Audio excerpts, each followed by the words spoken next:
Assalamualaikum warahmatullahi wabarakatuh dan salam sejahtera.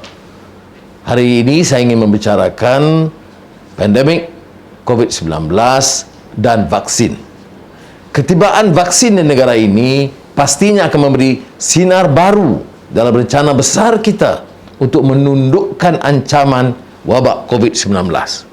Sekurang-kurangnya inilah yang diharapkan kita semua dan yang dimaukan oleh pemerintah.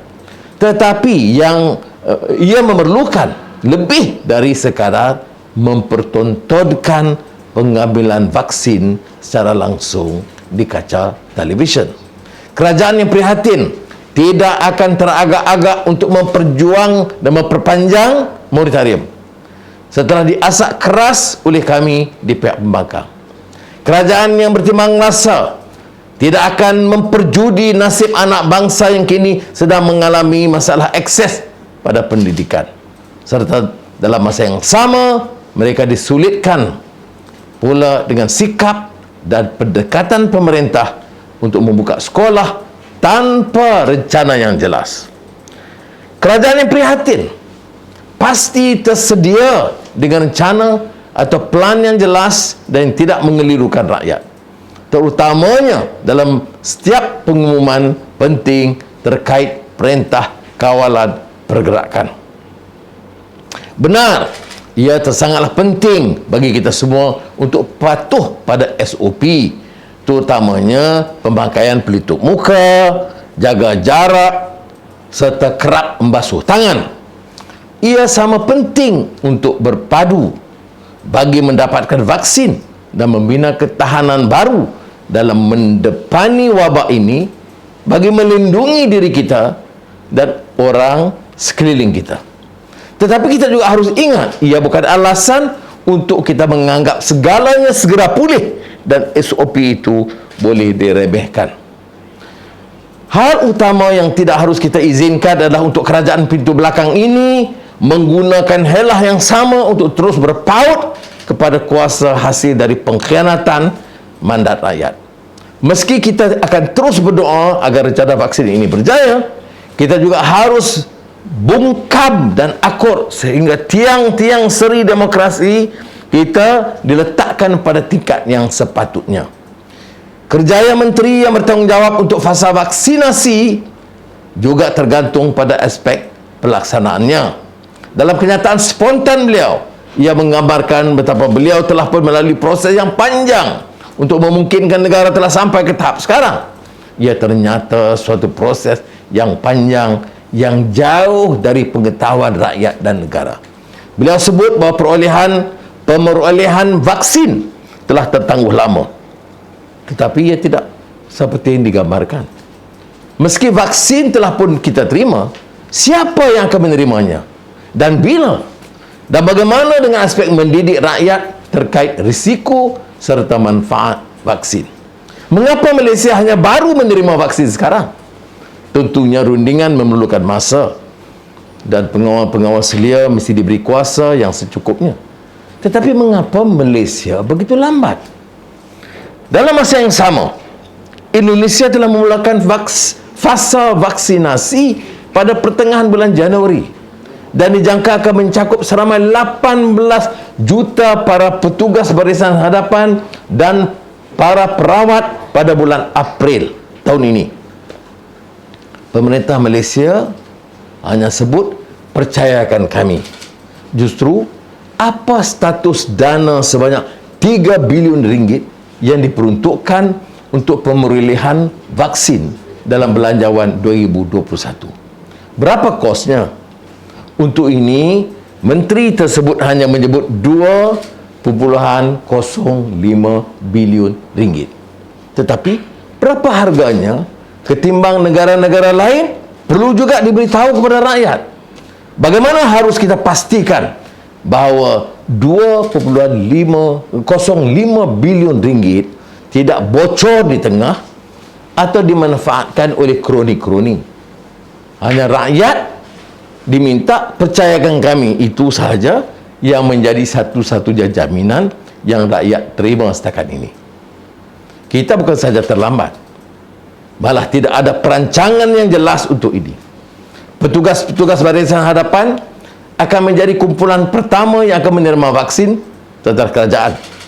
Tetapi nampaknya ini pun masih belum dipastikan. Tidak hanya itu, hospital-hospital juga sedang menunggu vaksinasi dijalankan ke atas kaki tangan mereka. Tampaknya masih dalam ketidaktentuan, di mana ada kemungkinan akan ada pengumuman baru terkait PKP. Kerajaan mengambil masa yang cukup lama untuk mengumumkan program imunisasi COVID-19 kebangsaan tanpa membina keyakinan atau mendidik rakyat terkait kepentingan vaksin. Ia juga tidak membantu dalam aspek jurang antara kaya dan yang miskin terkait akses kepada vaksin.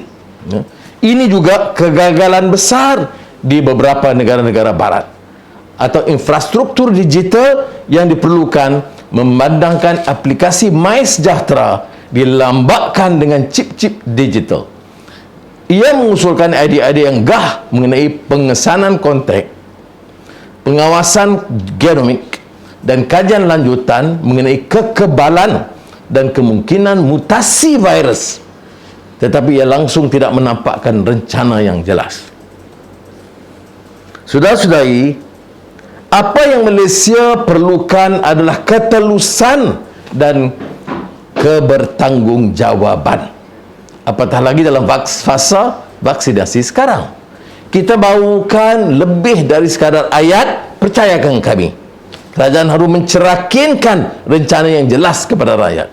Apakah fasa-fasa tersebut? Bagaimana kita akan tahu siapa yang terima dahulu dan bila? Apa yang terkandung dalam lingkungan kuasa kerajaan terkait ini? Bagaimana untuk kita tahu jenis vaksin yang sampai ke negara kita? Apakah ada kajian tentang bagaimana kesan vaksin akan memberi dampak yang baik kepada rakyat serta kesan-kesan sampingannya? Bagaimana dengan aspek memperkasa elemen lain dalam masyarakat Malaysia untuk sama-sama menggalas tanggungjawab dalam rencana negara membendung wabak ini?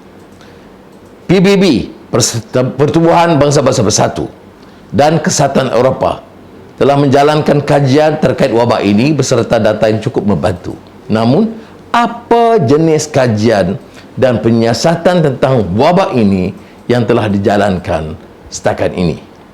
Terdapat banyak kajian yang menunjukkan bahawa vaksin berpotensi memberi dampak yang berlainan kepada pelbagai lapisan masyarakat, termasuk warga emas dan mereka yang mengidap penyakit kronik. Tetapi apakah langkah kerajaan dalam memastikan kebimbangan-kebimbangan ini diatasi?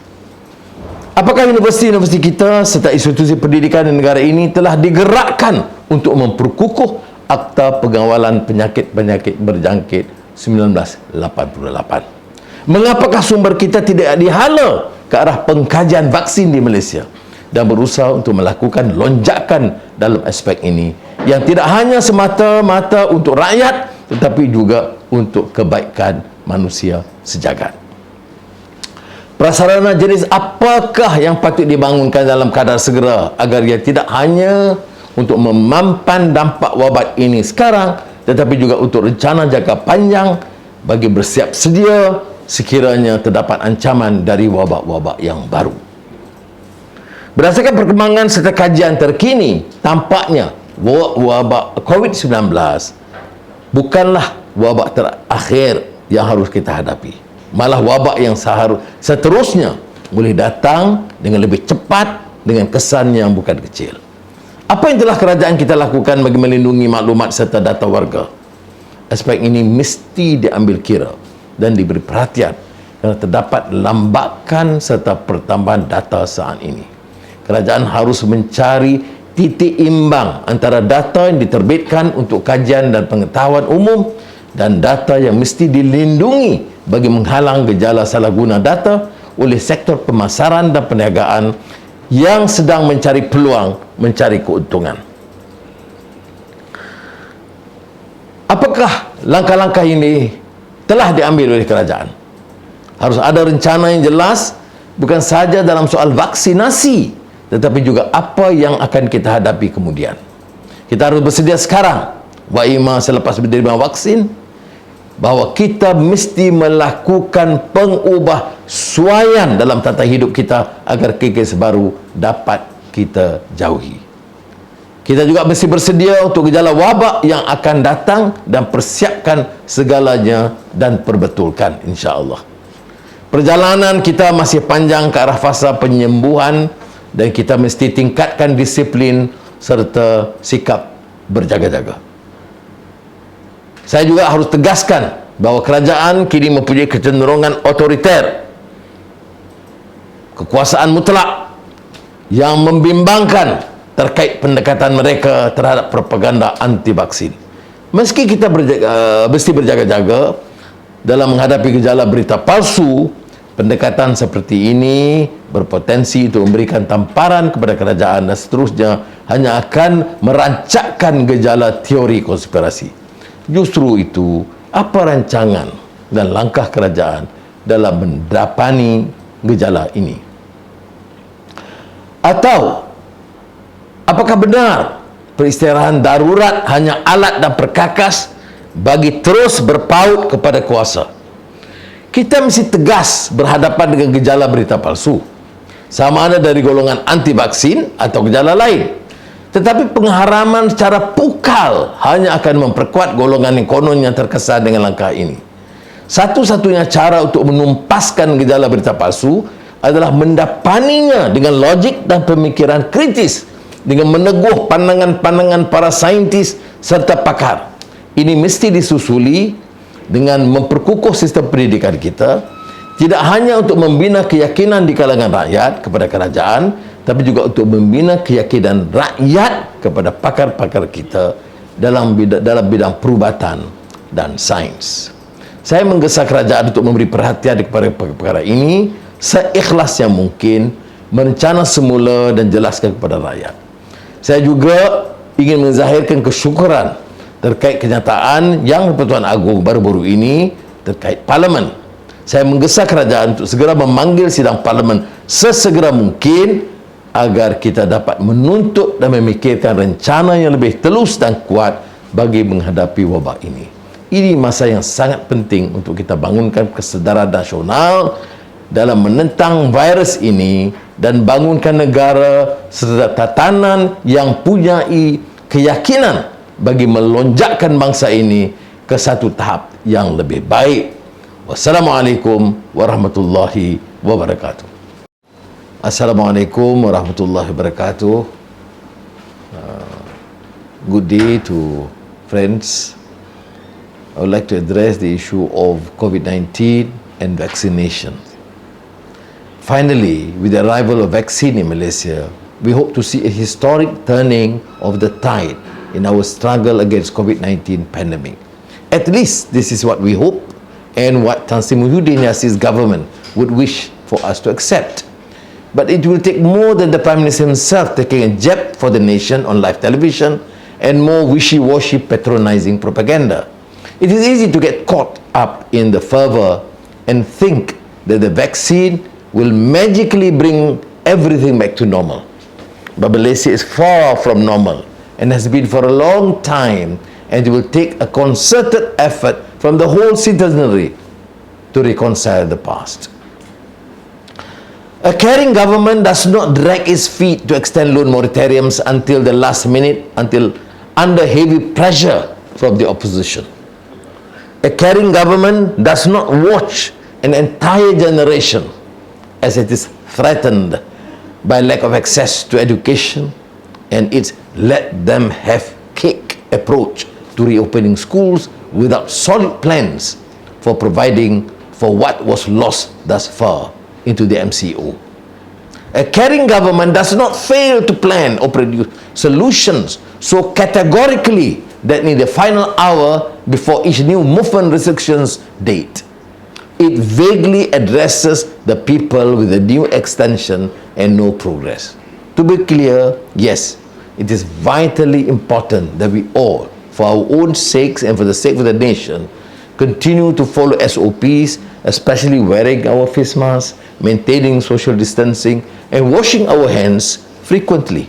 It is also important that we work together to get ourselves vaccinated and build a national immunity against this virus and makes several other changes to protect ourselves, our loved ones, and our fellow citizens.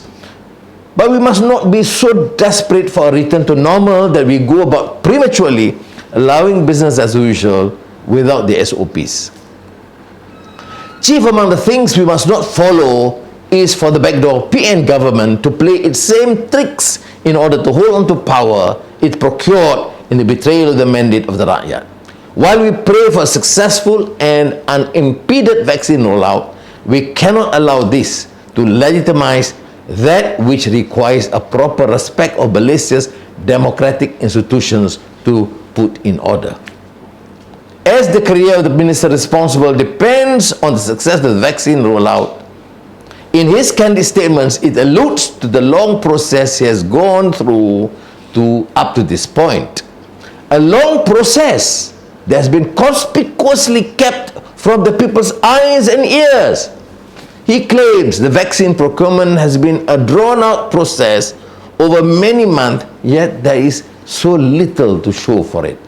Even as the vaccines arrived, who else would get it? And when? And what of educating the public on the risks and the benefits? Why is Malaysia only just now managing to get its hands on the vaccine? Certainly, negotiations take time, and regulators must be given their full agency to do its due diligence. But why is Malaysia so late to the game? Meanwhile, Indonesia's rollout has had a plan and procurement, while this government only said, trust us. And what is becoming of the 3 billion ringgit allocated by budget 2021 for the vaccine? What is the cost? For this, the minister gives us a blanket 2.05 billion ringgit. But how does the price we pay compare to the price others are paying? What is the price per pax? How can we make sure that this 2.05 billion ringgit is going to the vaccine and nothing is being skimmed off for middlemen or to feed the pockets of the cronies? Yet, the line, trust us, is the only assurance we are given from a government that has done little to inspire trust or confidence from the Rakyat. And not only are we just starting, but there appears to be no plan. The frontliner medical workers, of course, seem to be the first major group targeted. After the government, that is. But beyond that, this has not been determined yet. Not only that, but vaccine centers have not been indicated yet, and even the hospitals who eagerly await the inoculation of their staff have the same uncertainty we all have as we wait until what has now become the de facto assumption that being the day before, when presumably another extension will be announced with no progress in the government strategy. The government took their time to put out the National COVID-19 Immunization Program, NIP, making sure to carefully tailor in the theme of vagary and murkiness. The NIP rests on the hopes and prayers this government has ridden for too long. It gives no details on how to build trust or engage and educate the public on the vaccine and the new public health measures or policies. Likewise, it does little ensuring equity so that both the poor and the rich are allowed access to the vaccine, a major failure arising from the Western rollouts, or to build up the digital infrastructure needed, since they are putting all the chips on the MySejahtera app. It proposes these lofty ideas of tracking, genomic surveillance, and advanced studies on immunity and possible mutations of the virus, but offers no real plan for how to carry this out. What we need, what Malaysia has needed for the last year now, is clarity and transparency.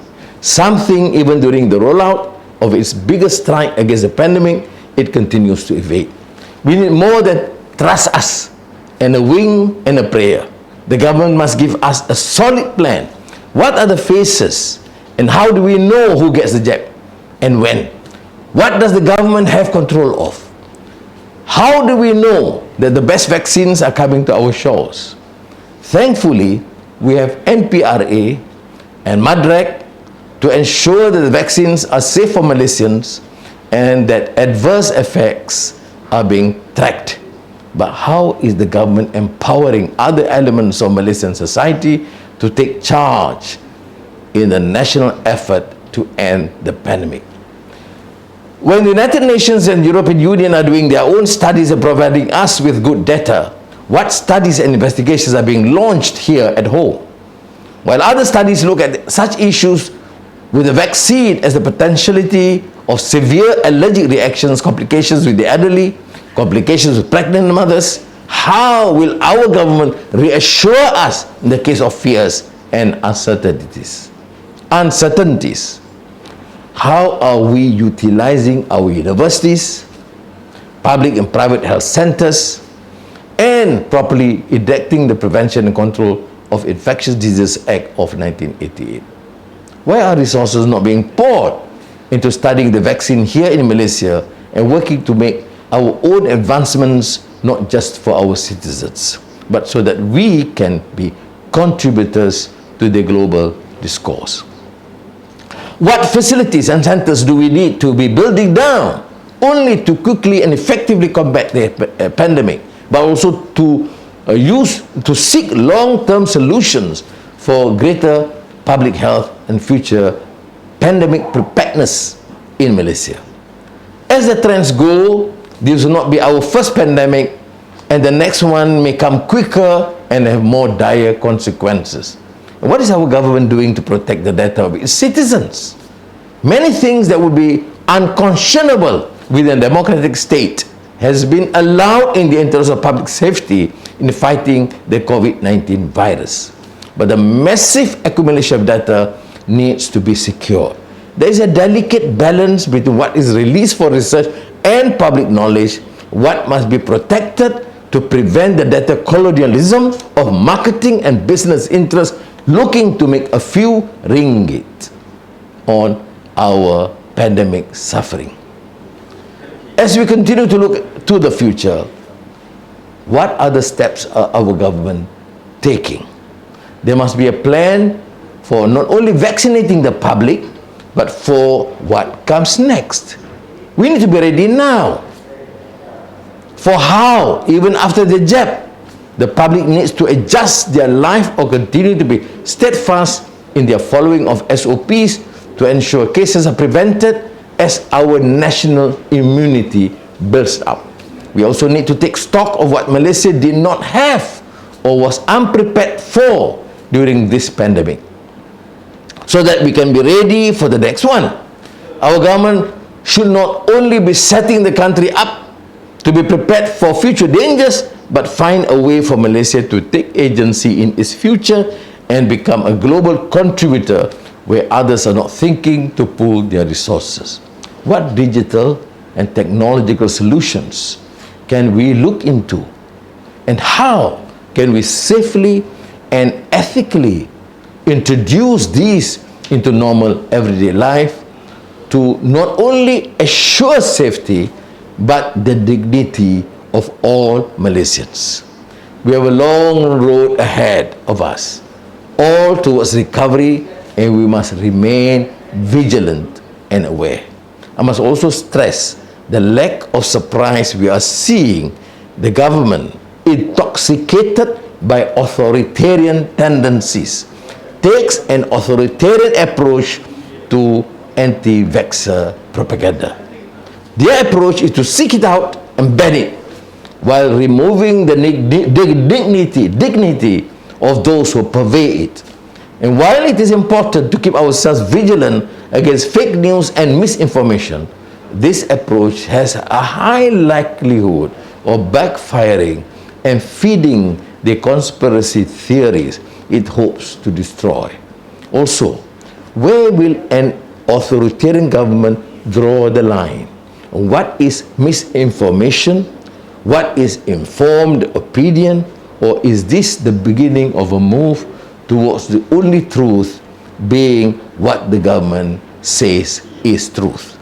Or perhaps, in our thought and questioning, it may be too quickly become apparent that an emergency was not only unnecessary, but simply a tool to firm one's grip on power. We do need to take a strong stand against fake news and misinformation, whether it comes as anti-vaxxer propaganda or any other form it may take. But blanket bans and witch hunts only embolden those who perceive themselves as oppressed. The only way to defeat fake news is to take it on and use logic and critical thinking to debunk what scientists and experts have verified. This comes in building up our education system and finding ways for the people to not only gain confidence in their government, but also in the specialists in science and in the intellectual fortitude Malaysia is more than capable of, and brimming with the potential for as well as build upon into the future. I pray the government will take these warnings to heart and work to better plan and inform the populace.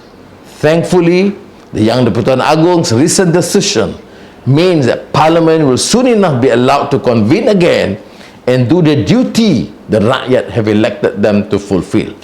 I strongly urge the Prime Minister to call Parliament into session as soon as possible so that we can all truly act together to end this culture of vague rhetoric and demand for stronger plans and transparency so that we may unite as a stronger Malaysia to take down once and for all COVID-19 virus.